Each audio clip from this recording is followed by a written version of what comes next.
The August market downfall is upon us as prices for some of the top stocks are slinking downward. And add to that, an earnings season where the market is salivating at the prospect of selling off top businesses trading at premium valuations. The theme continues in the tech sector as yet another wide moat business slides post-earnings. Intuit enjoys a dominant market position, and their newest segment is finally seeing solid double-digit growth. But the guidance did not satisfy the voracious appetite of growth from the Wall Street types. Does this short-sighted spurn from the institutional investors offer a tantalizing opportunity? Welcome to the Quality Investor. In this quarter, we've seen businesses with strong earnings either trade slightly up to flat with strong guidance or get punished harshly for underwhelming guidance. Google had an excellent quarter and barely moved. And as I've covered over the last week or so, Fortinet and Applied Materials both were hit hard. Well, Intuit released their earnings after the market closed on August 21st, and the same story is being told. Strong growth across the board, yet guidance was average at best, and now Intuit is trading down. The hit is not as extreme as the aforementioned businesses, but they are down about 5%. But before we get into it, please like this video and subscribe to the channel. It only takes a second, helps us grow, and you can stay on top of all the quality businesses in the market. Overall, I believe the main reason for the post-earnings dips we are seeing, especially in the tech sector, is that many stocks were starting to see stretched valuations. The market needed a reason to start selling off in large quantities. There is also the possibility of profit taking, and uncertainties still remain around the economy. This becomes even more concerning if rate cuts don't come in the next month or so, as many analysts project. Intuit is bound tightly to the performance of small businesses, and if they are hurt in a negative economy, this will affect Intuit's bottom line. So today, I want to briefly discuss the weaker guidance and touch on growth drivers that the market is not pricing in from my perspective.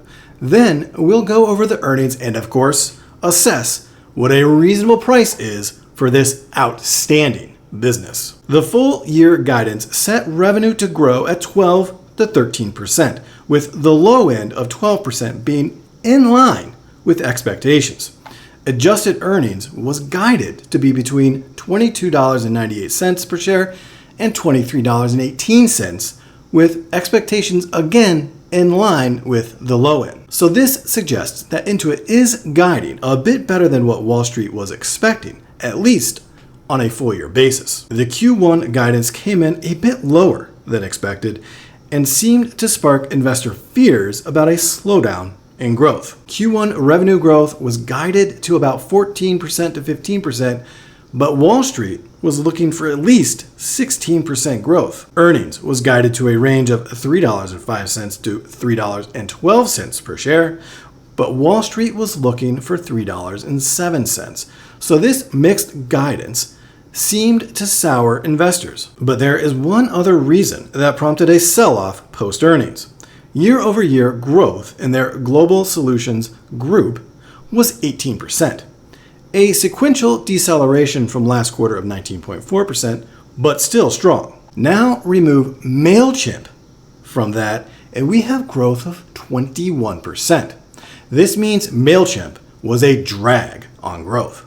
On a full year basis, Global Solutions grew 16%, but was 18% excluding MailChimp. Intuit cited issues including ongoing softness in MailChimp's customer base, user interface complexity for small businesses, and slower adoption. MailChimp, the email marketing and automation platform, is expected to be fully integrated into QuickBooks in fiscal year of 2026.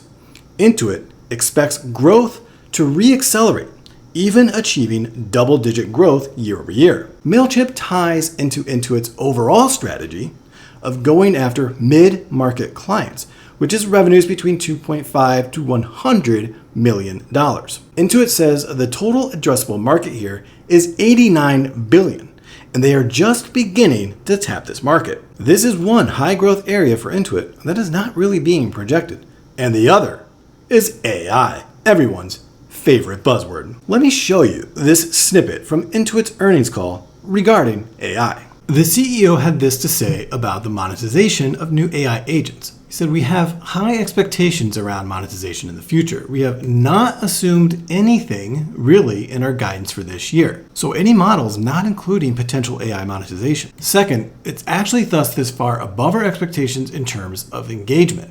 As I mentioned earlier, we just launched this in July and we have a couple million customers that have been engaging with AI. They said that's pretty significant after a 1-month launch. The repeat engagement and the discovery of our apps is actually above our expectations. What we're really focused on right now is just making the experience and the adoption of our services home.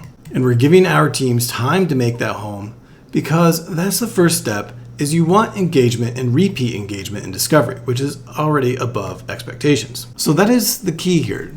What they're focusing on first is adoption, getting people to engage and use the AI product. It's actually pretty similar to what Adobe is attempting to do prior to their attempt at monetization. And we've seen with Adobe, the market does not like that approach. And the second is monetization. So we think it's going to play a very big role because when you look at the billions of dollars that are actually spent by our customers on our platforms and services that are not ours, we are quite confident that we can consolidate not only in the tech stack, but the tech spend, which is where the monetization comes in.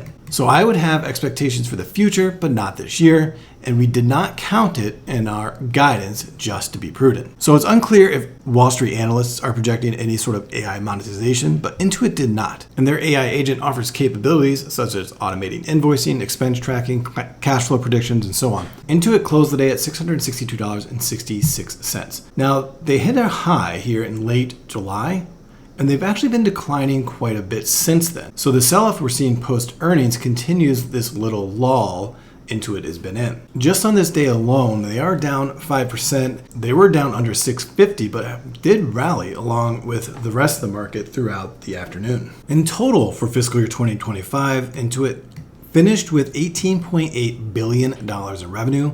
That is a 16% year-over-year change. And we can see in a total revenue basis here for Q4, $3.8 billion, up 20% year over year, a sequential acceleration from 15% last quarter. We're also seeing full year acceleration here in total revenue growth, 13% in fiscal year 2023, 13% in fiscal year 2024, and now 16%. So total revenue itself is growing faster. However, their largest segment, Global Business Solutions, on the quarter, they had $3 billion in revenue, which is 18% year-over-year growth, slight deceleration from last quarter at 19%, and in total on the year, 16% growth in this segment. Now this segment, their largest segment, is decelerating a bit in growth here. We have 24% growth from fiscal year 23, 19% in 24, and now at 16%. And I think this is why the market is a little bit worried. This is their largest segment. This is the segment that houses QuickBooks. So I think the market wants to see a little bit more strength out of this segment, especially now that AI monetization will become part of the story for Intuit going forward. We won't get too much into the details on the consumer segment. This is where TurboTax is, but we are seeing a little bit of accelerating growth here, 6% in 2023, 7% in 24, now 10% growth in fiscal year 2025. They finished the year with $4.87 billion here. Credit Karma, however, it's starting to get interesting. Now, this is an acquisition they made back in December of 2020, which would have been Intuit's fiscal year of 2021. And this Credit Karma acquisition, it did compress margins a little bit initially for Intuit. Their operating margin at the end of fiscal year 2020 was at 28.3%, and that got compressed down to 20.20% by the end of their fiscal year 2022. The timing of this acquisition played a little bit of a role, in my opinion. It was right as COVID was starting to get crazy. And of course, Credit Karma focuses mainly on consumer type credit products, think credit cards, auto loans, and things like that. And we know how the economy suffered a little bit during COVID. But now we're seeing that acquisition starting to bear fruit. We can see acceleration here in growth. Now they actually saw negative growth in fiscal year 2023, 9% down year over year. Fiscal year 2024, 5% year over year growth, and now 32% year over year growth in fiscal year 2025. They are projecting 10 to 13% growth in this segment for fiscal year 2026, but long term they are expecting low double-digit growth here. So this is an acquisition that's starting to bear its fruit here. Intuit also continues to expand the margins, 38.3% at 23, 39.3% here in 24, and then this fiscal year just closed at over 40% operating margin. This is their non-GAAP adjusted operating margin, and the GAAP diluted earnings per share here was at $13.67. The last thing on the earnings I want to look at is the segment operating margin. What we're looking for here is margin expansion. And we see that in the global business solutions here, 73% fiscal year 23, it's at 76% at the end of this fiscal year. However, the consumer segment has compressed a little bit. Remember, this is where TurboTax is, 81%, and now it's at 78%. In Q1 and Q2, Intuit did a large marketing blitz in the consumer segment. So hopefully we get back up to a more normalized operating margin in this segment. But we're also starting to see that Credit Karma operating margin accelerate here.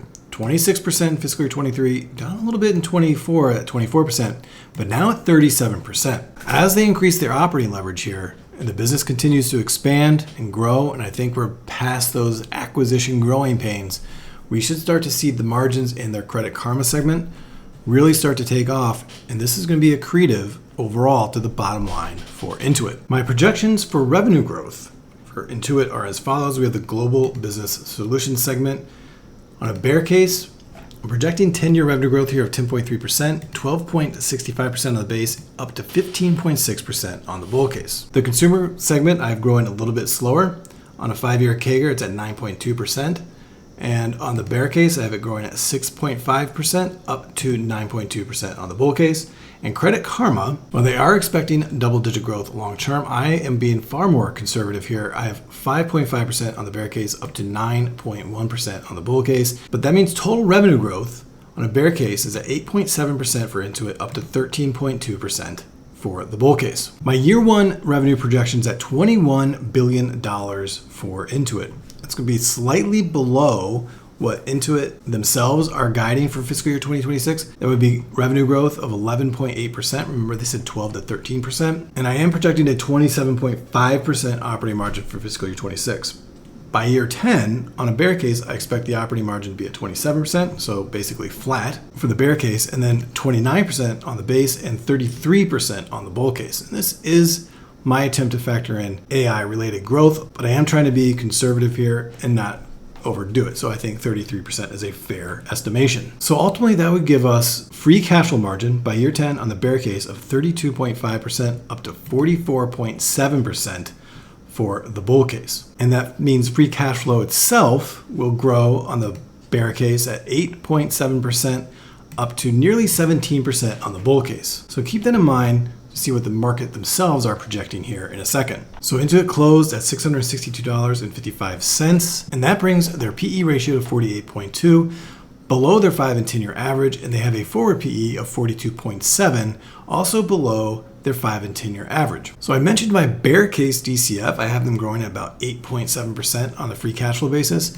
Now, if we did a reverse DCF based on the current market price at $662, the market is now pricing in free cash flow growth over the next 10 years of 8.3%. So I am being a little bit more optimistic than the market currently is. And my base case, of course, is at 12.2% free cash flow growth. So on a DCF basis, that's a bear price of $686.78, $904.24 on the base case, and $1,317.15 on the bull case. One aspect about Intuit I have not mentioned yet is their dividend. They just announced a dividend increase of an incredible 15.4%. Their dividend now is at $4.80 per share, up from $4.16. And I'm projecting 13.5% dividend growth on the bear case, up to 15.5% dividend growth on the bull case. And that would give us a dividend discount price here on the bear of $742.43, up to $1,182.88 on the bull case. Intuit has incredible growth potential in their dividend alone. On a 10-year basis, their dividend has grown at 16.8%, and they have an incredibly low free cash flow payout ratio. It's under 25%. So there's a lot of room for this dividend to continue to grow. The exit multiple I have at $718.60, and the comps I'm using are SAP, Salesforce, Cadence Design, and Autodesk. So with the downturn in the market today, we can see there's pretty nice upside from the bear to the bull case.